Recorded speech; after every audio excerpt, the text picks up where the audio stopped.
I finally learned why my neighbor left his porch light on every night. When I moved into my neighborhood last year, there was one house that stood out.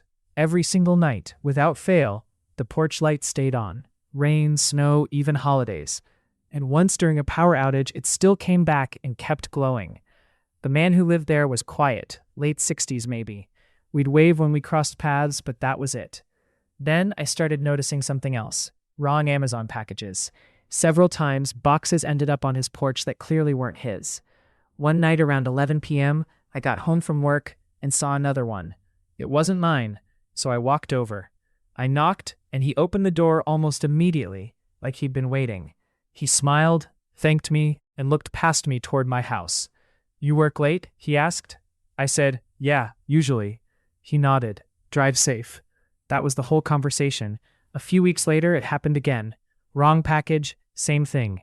We began chatting for a minute or two whenever I dropped something off.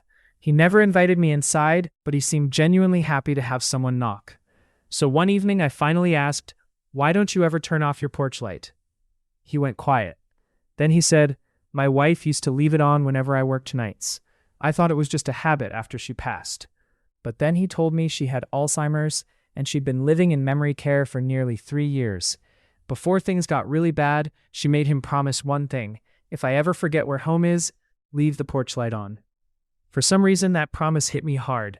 After that, when I drove home late, the light didn't feel lonely. It felt like hope. Then a couple months ago, I noticed it was off. The next day, I panicked and walked over. She said he'd passed away peacefully the week before. Then she smiled and told me, "We almost left the porch light on." I asked why they didn't. She looked down the hallway and said, "Because Mom passed away 2 days after him.